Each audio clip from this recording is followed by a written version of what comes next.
안녕하세요. 자, 오늘은 패션 산업의 미래를 완전히 바꿔놓을 5가지 핵심 트렌드를 짚어볼 건데요. 맥킨지랑 비즈니스 오브 패션이 분석한 내용이니까 아주 흥미로울 거예요. 바로 시작해볼까요? 자, 그럼 이런 거대한 트렌드들이 결국 우리 옷장, 그리고 우리가 쇼핑하는 방식에 어떤 영향을 미칠까요? 바로 그 질문에 대한 답을 오늘 한번 찾아보려고 합니다. 앞으로 여러분의 쇼핑 경험이 어떻게 바뀔지 저랑 같이 한번 상상해 보시죠. 오늘 우리가 다룰 5가지 주제입니다. AI가 내 옷을 골라주는 시대부터 Z세대의 독특한 소비 방식까지 미래 패션을 만들어갈 진짜 중요한 변화들만 쏙쏙 뽑아봤습니다.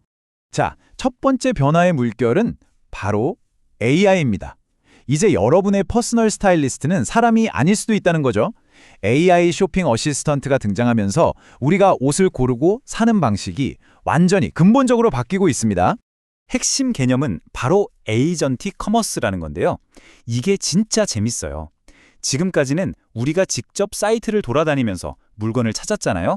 이게 인간 우선 방식이었다면 이제는 AI가 우리를 대신하는 에이전트 우선의 세계로 패러다임이 바뀌고 있다는 뜻이에요. 예를 들어 AI 비서한테 이번 주말 파티에 입고 갈 건데 친환경 소재로 만든 파란색 원피스 10만 원 안쪽으로 찾아줘 라고 말만 하면 알아서 척척 찾아서 구매까지 해주는 시대가 온다는 거죠. 상상만 해도 편하죠? 자, 그럼 이 AI의 진화 크게 세 단계로 볼 수 있어요. 첫 번째는 발견의 단계. 이제는 검색 엔진이 아니라 AI 어시스턴트한테 얼마나 잘 보이느냐가 중요해지는 거죠.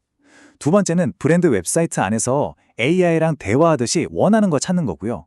그리고 마지막 세 번째 단계가 진짜 대박인데 AI가 직접 우리를 대신해서 구매까지 해주는 거예요.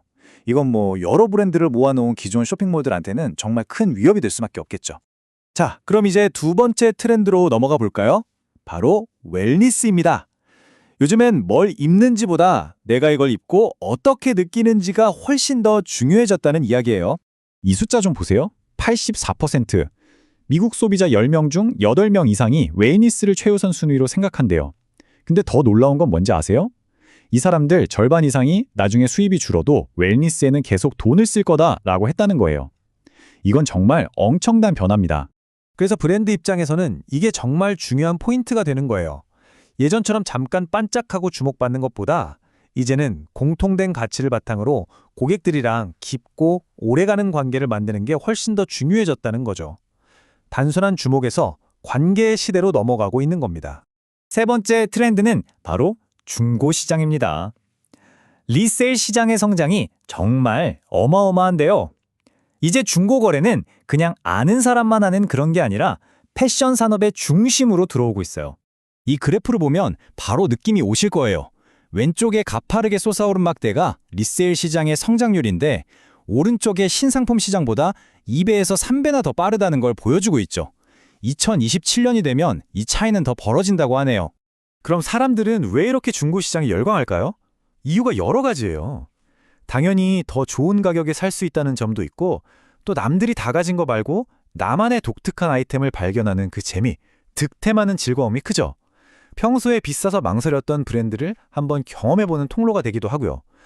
그리고 환경을 생각하는 지속 가능성에 대한 관심이 커진 것도 아주 중요한 이유입니다.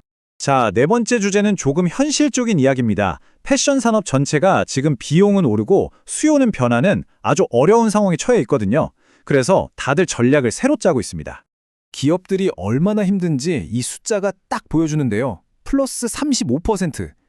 관세 같은 것 때문에 의류나 가죽 제품을 만드는 데 드는 비용이 예전보다 무려 35%나 올랐다는 거예요. 이건 정말 엄청난 부담이죠.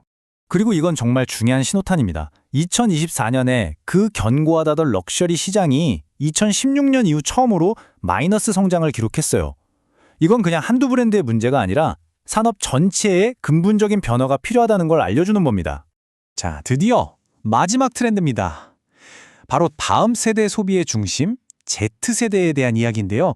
이들의 소비 패턴은 정말 복잡하고 어떻게 보면 좀 모순적으로 보이기도 해요. 한번 파헤쳐 볼까요? 이 표가 Z세대의 특징을 아주 잘 보여주는데요. 진짜 재밌어요. 한쪽에서는 중고 제품이나 명품 디자인을 저렴하게 따라 만든 듀프 제품을 사면서 아주 현명하게 절약하는데요. 다른 한쪽에서는 이건 진짜 나를 표현하는 거야 싶은 특별한 아이템에는 돈을 아끼지 않는다는 거죠. 친환경적이면서도 의미가 있는 랩그로운 다이아몬드 같은 걸 사는 것처럼요. 절약과 사치를 동시에 하는 아주 똑똑한 소비자들이에요. 결국 Z세대의 소비를 움직이는 핵심은 이 한 문장으로 정리할 수 있을 것 같아요. 패션은 나를 표현하는 수단이다. 그냥 입는 옷이 아니라 내가 누구인지를 세상에 보여주는 가장 중요한 도구라고 생각하는 거죠. 자, 그럼 오늘 살펴본 5가지 핵심 내용 한번 정리해 볼까요? 첫째, AI가 내 전담 쇼퍼가 될 거고요. 둘째, 웰니스가 브랜드에 대한 충성도를 결정할 겁니다. 셋째, 중고 제품이 이제 첫 번째 선택지가 될 수 있고요. 넷째, 효율적이지 않으면 살아남기 힘들어졌습니다. 그리고 마지막, Z세대는 제품의 가치뿐만 아니라 브랜드의 가치관까지 본다는 거. 이 5가지가 바로 미래 패션을 그려나갈 키워드입니다.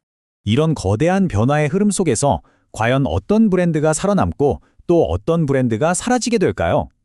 이 변화에 과감하게 적응하는 브랜드가 앞으로 여러분의 옷장을 채우게 될 겁니다. 여러분의 미래 쇼핑은 어떤 모습일지 한번 상상해 보시면서 오늘 이야기를 마무리하겠습니다.